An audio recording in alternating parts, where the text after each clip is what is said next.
Bonjour tout le monde, je sors de yoga, méditation, respiration.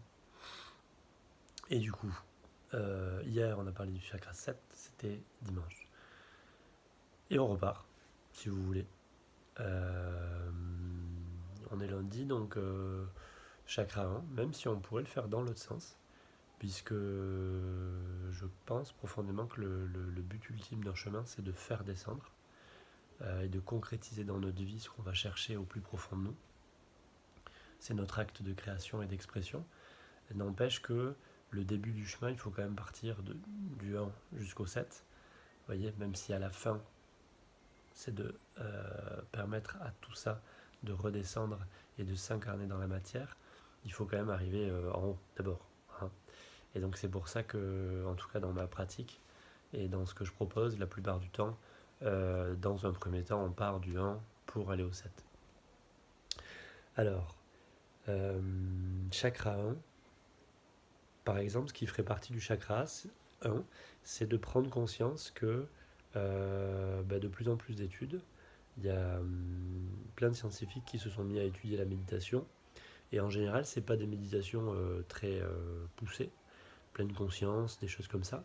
Et du coup, on s'aperçoit même là, sur des techniques simples, j'entends par simple le fait que en pleine conscience, par exemple, conscience du corps, conscience du souffle, c'est des choses qu'on fait dans quasiment toutes les méditations, et dans tout ce que je vous propose, ça y est déjà. Et on va encore plus loin là-dedans. En fait, il y a 3 grands types de méditation. Il y a la méditation de concentration, donc vous vous concentrez sur un objet. La méditation de déconcentration, donc votre attention n'est plus focalisée sur quelque chose, elle reçoit. C'est la plus simple des contemplations, on va dire. Et puis la troisième sorte de méditation, c'est une forme de transcendance. Donc c'est là où, dans nos méditations, nous, on va plonger, et il y a un moment où on va devenir passif, et on va être observateur. Et là, il y aura plusieurs niveaux dans ce phénomène-là, où c'est comme si on était pris en charge. Et du coup, vous observez que dans tout ce que je vous propose, il y a quasiment systématiquement les 3. Puisque dans le Yoga Sutra, on voit que concentration, méditation et samadhi, donc la vraie contemplation entière en haut cette fois-ci, fait partie d'un même processus en fait. On peut y voir les 3 derniers chakras, concentration, méditation et éveil. Voilà. Donc là, c'est beaucoup plus loin, à mon sens en tout cas, que les pratiques simples de pleine conscience. Mais pour autant, ce que je voulais vous dire, c'est que cette pleine conscience, elle a un avantage extraordinaire, c'est que beaucoup de gens l'ont fait, et beaucoup d'études ont été faites sur d'autres méditations, et ce que je vous livre là, ce n'est pas... Je ne crois pas que ça soit attribué à la pleine conscience. Je pense que c'est à attribuer à la méditation en règle générale, et comprendre que ensuite, dans vos méditations, chaque fois que vous allez axer votre esprit sur quelque chose, eh bien, vous allez travailler ce quelque chose. Si vous travaillez votre concentration, vous allez améliorer votre concentration dans la vie de tous les jours. Si vous travaillez avec attention portée sur votre système énergétique, vous allez améliorer ce système. Si vous portez votre attention sur votre système hormonal, vous allez améliorer ce système, etc., etc. Ceux qui méditent en faisant des réflexions intellectuelles, ils améliorent leur réflexion intellectuelle. Hein. C'est bête à dire, j'enfonce peut-être des portes ouvertes, mais la science a cet avantage de pouvoir nous prouver que, ok, on a un socle, chakra 1.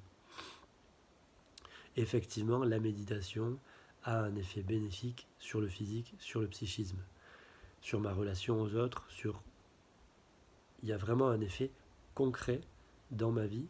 Et quand quand je dis sur ma santé, il y a même des études qui prouvent sur la durée de vie des personnes, sur l'inflammation, diminution de l'inflammation, stress et anxiété, tout le monde veut bien l'entendre, mais inflammation dans le corps, sur les arthrites, sur les choses comme ça, sur les pathologies cardiaques, sur l'artériosclérose, sur l'Alzheimer, sur l'hypertension artérielle, sur la fibromyalgie, sur les douleurs menstruelles, sur la ménopause. Il y a vraiment des effets notables qui ont été validés par les études scientifiques, statistiques, qui montrent que la méditation, toute méditation confondue, on va dire, amène des résultats concrets sur votre santé physique et psychique.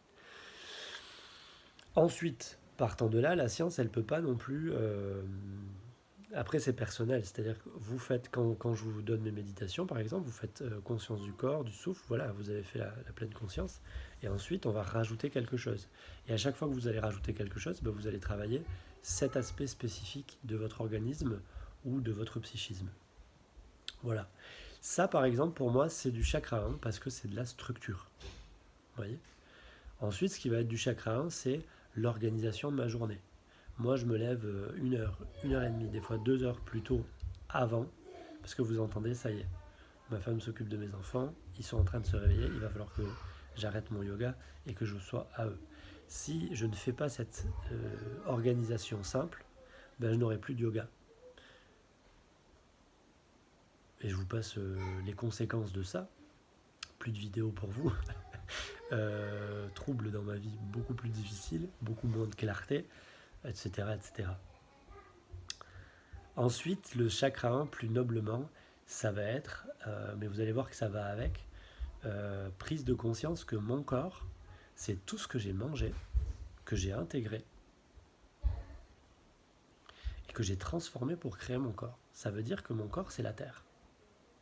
C'est tout ce que j'ai mangé. Ça, c'est un sacré socle. Mon corps, ensuite, en plus d'être tous les aliments que j'ai transformés, c'est mes chromosomes, bien sûr. Mes chromosomes me viennent d'où ? De mes ancêtres. Transgénérationnels. La méditation, on a prouvé aussi qu'on jouait directement sur ma façon d'utiliser mes gènes et ma capacité de sécréter, de stimuler tel gène ou tel gène, et donc de sécréter plutôt des systèmes de stress ou de sécréter plutôt des systèmes de paix, de relaxation et de bien-être. Donc jusque dans l'utilisation de mes gènes, ça a un impact. Il y a une étude qui prouve même qu'ils ont mis en comparaison nutrition, activité physique et art-thérapie, je crois que c'est musicothérapie. C'est 3 choses pour un groupe et juste la méditation pour un autre groupe. La méditation a surpassé pour les gens les effets bénéfiques ont été supérieurs avec la méditation qu'avec les 3 autres. Nutrition, activité physique et art-thérapie. La méditation, c'est vraiment une clé. C'est votre esprit.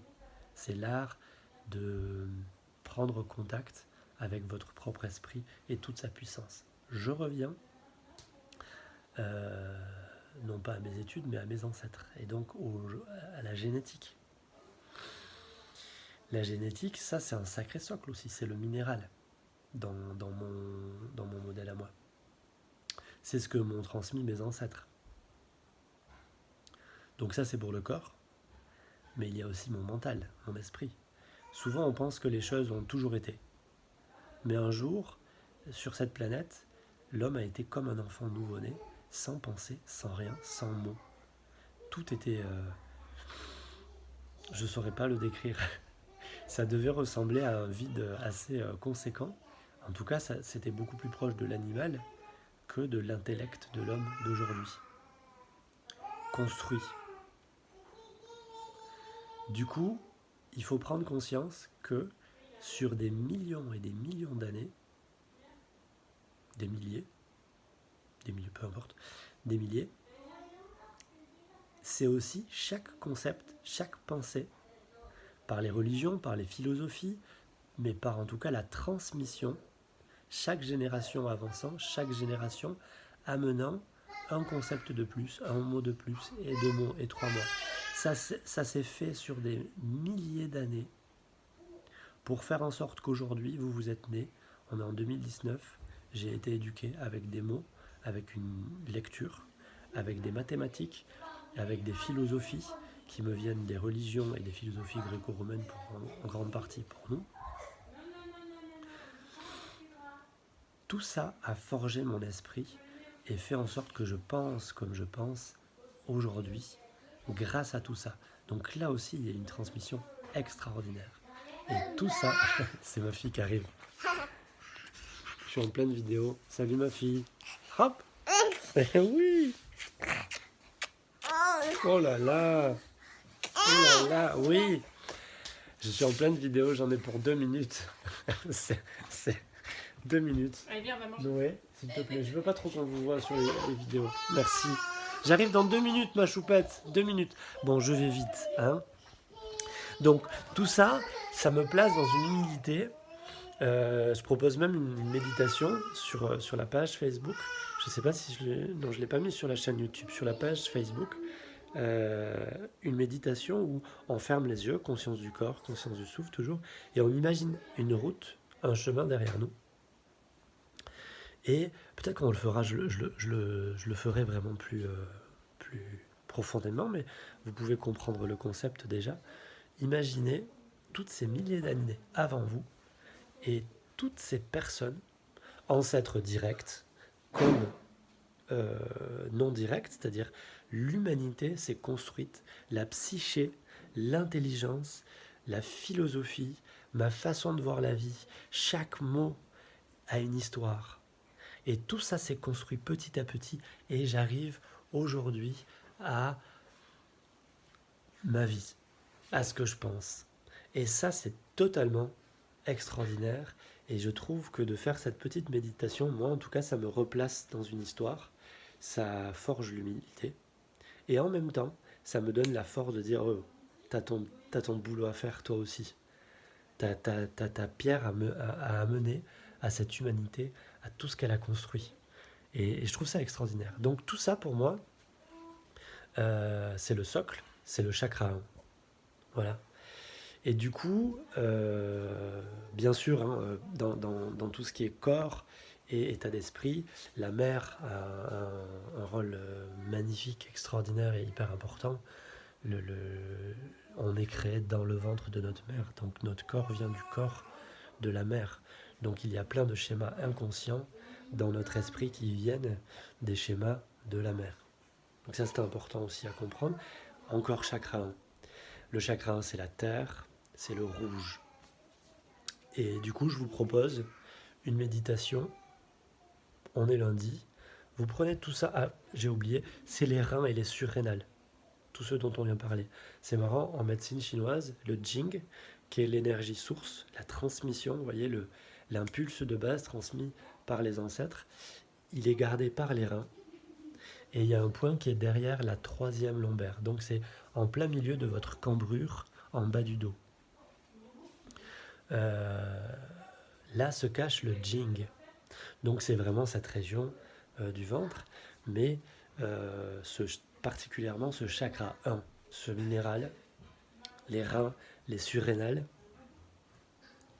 Là-dessus, ce qu'on peut faire, c'est une méditation, vous laissez ça courir dans votre tête, et vous allez simplement prendre d'abord conscience du corps. Vous faites le tour de votre corps, comme d'habitude, conscience de la respiration, et par la respiration narine, vous redescendez, vous redescendez, vous redescendez, vous redescendez, vous redescendez, vous redescendez, et vous allez vous poser votre attention en plein centre du périnée, juste au-dessus. Donc, derrière, entre les organes génitaux et l'anus, en plein milieu, juste au-dessus, juste là, vous imaginez comme un point. Vous focalisez votre esprit là-dessus, concentration. Vous respirez comme si vous respiriez à travers ou comme si par votre respiration vous caressiez ce point.